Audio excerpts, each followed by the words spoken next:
नाज़रीन, फारूक के घर से मैं बाहर निकला हूँ और इस वक्त इस बस्ती में हूँ और इस बस्ती की एक तंग गली में मैं खड़ा हूँ। इरादा तो ये था कि बस्ती आपको दिखाऊँ, इसकी तंग गलियाँ दिखाऊँ और इज्तिमाई तौर पर इसकी जो हालत है वो दिखाऊँ। लेकिन ये शख्स जो इस वक्त मेरे साथ खड़े हैं, इनका नाम नियाज़ अली है।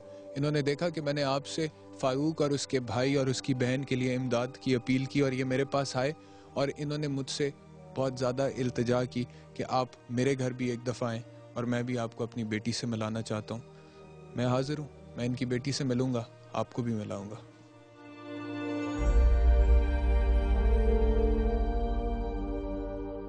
नाज़रीन, नियाज़ अली के साथ उसके घर में मैं आ चुका हूँ। ये भी एक मरले का छोटा सा घर है।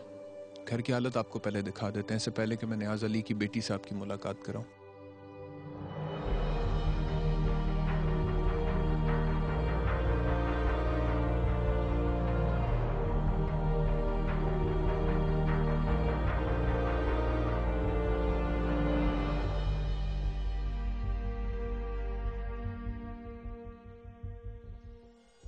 छोटा सा एक मरले का घर है और इस एक मरले के घर में नियाज़ अली अपनी बीवी और 4 बच्चों के साथ रहता है, जिन 4 बच्चों में से 3 बच्चे माजूर हैं।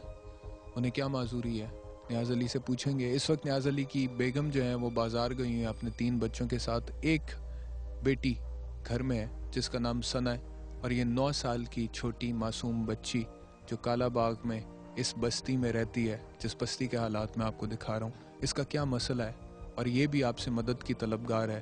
क्यों तलबगार है, आपको दिखाते हैं।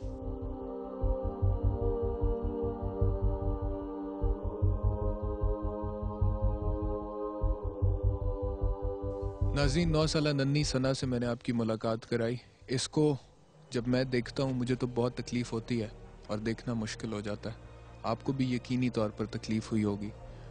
अगर आपको तकलीफ़ हुई है और आप इसका दर्द महसूस कर सकते हैं, एक आंख से माजूर है और आंख की जो माजूरी इसकी है वो हमने देखी है और वो बहुत बुरी तरह से एक बुरी शक्ल इख्तियार कर चुकी है, बहुत ज़्यादा बिगड़ चुकी है इसकी बीमारी आंख की और फौरी तौर पर इसे इलाज की ज़रूरत है। लेकिन इसके गरीब बाप के पास इसके इलाज के पैसे नहीं हैं। अगर आप इसका दर्द महसूस कर सकते हैं तो आप इसकी मदद कीजिए। मदद करने के लिए आप हमसे रब्ता कीजिए। In the line of fire का जो फेसबुक पेज है, आप उस पर हमसे रब्ता कर सकते हैं। हमसे राब्ते के बाद आप सना की मदद कर सकते हैं या फिर डॉन न्यूज़ का जो दफ्तर है आप वहाँ पर कॉल कर सकते हैं और अगर आप सना की मदद करना चाहते हैं तो इसके लिए इमदाद दे सकते हैं। अगर आपकी भेजी हुई इमदाद से सना ठीक होती है तो यकीनन अल्लाह भी आपसे बहुत राज़ी होगा। हम सना को और पहले जो फ़ारूक साहब के हवाले से हमने आपसे बात की, अगर इन लोगों की इमदाद आप लोग करते हैं तो हम इन लोगों को बुलाएंगे बाकायदा अपने पास इस्लामाबाद स्टूडियो में और आपकी मुलाकात भी कराएंगे। सना से कुछ बातें कर लेते हैं। सना,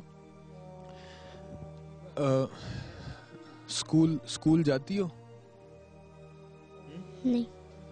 क्यों? जी। स्कूल जाने को दिल करता है?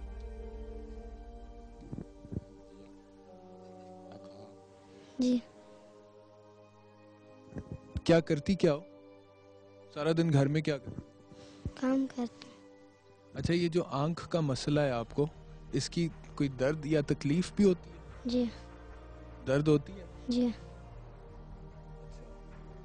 तो फिर दर्द होती है तो क्या दवाई शवाई खा रही हो? नहीं। क्यों? दवाई क्यों नहीं खा रही?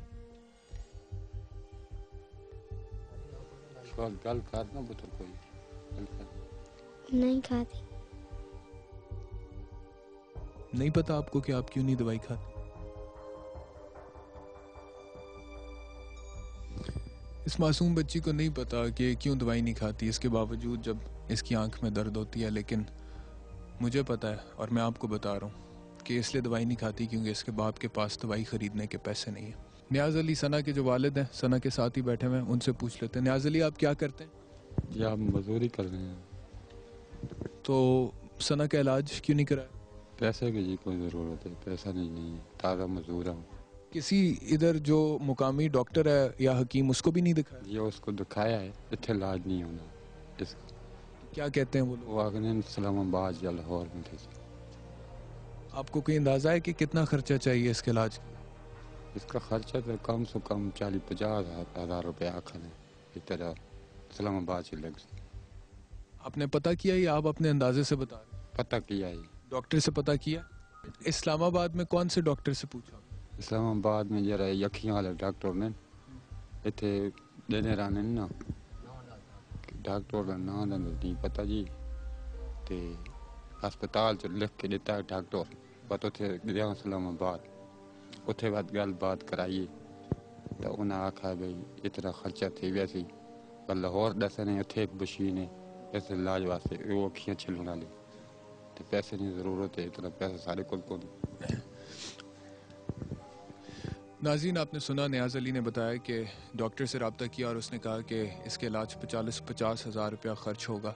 अब पता नहीं कौन से डॉक्टर से इन्होंने पूछा, ये तो अगर प्रॉपर किसी आई स्पेशलिस्ट को दिखाया जाए तो वो बताएगा कि क्या एक्चुअली बीमारी है, इसको ऑपरेट करना पड़ेगा, कितने पैसे लगेंगे। लेकिन उसके लिए भी इन्हें इस्लामाबाद जाना है, लेकिन इनकी इस्लामाबाद जाने की भी सकत नहीं है, क्योंकि अगर इनके घर में चूल्हा ही जल जाए तो वही इनके लिए गनीमत है। तो इस्लामाबाद जाना तो इनके लिए बहुत बड़ी बात है। तो मैं इसीलिए आप लोगों से अपील करना चाहता हूँ इस प्रोग्राम के तवसत से कि अगर आप सना की हेल्प करना चाहते हैं, इसकी मदद करना चाहते हैं, इसका दर्द महसूस कर रहे हैं, तो आप इसके वालिद की इमदाद कीजिए, इसके वालिद की इमदाद कीजिए ताकि वो अपनी बेटी का इलाज करा सके। हुकूमत से मैं अपील अभी इसलिए नहीं करूँगा क्योंकि हुकूमत से हम अपील करते रहते हैं, हुकूमत बहुत सी चीज़ें करती है, बहुत सी चीज़ें नहीं कर पाती है, लेकिन हुकूमत से तो हम हर बार बेहिसी का गिला कर देते हैं। हुकूमत की शायद तवज्जो ना जाए, हुकूमत के पास शायद इस वक्त और बहुत सी चीज़ें हैं देखने के लिए, और हुकूमत इस तरफ शायद तवज्जो ना दे पाए, इसीलिए मैं अभी हुकूमत से अपील ही नहीं कर रहा। मैं ये देखना चाहता हूँ कि हम लोग जो हर वक्त हुकूमत की बेहिसी का गिला करते रहते हैं, हम खुद कितने दर्द रखते हैं इंसानियत का, हम खुद बेहिस हैं या नहीं हैं। इस प्रोग्राम के बाद मुझे पता लगेगा कि वो लोग जो मेरा प्रोग्राम देखते हैं, in the line of fire के रेगुलर व्यूअर्स हैं, वो खुद इंसानियत का कितना दर्द रखते हैं। इसलिए मेरी अपील उनसे है। कितनी देर होगी ये वाकया सैलाब दा तुहाडे नाल? साल तो ठीक है जी, साल ठीक है।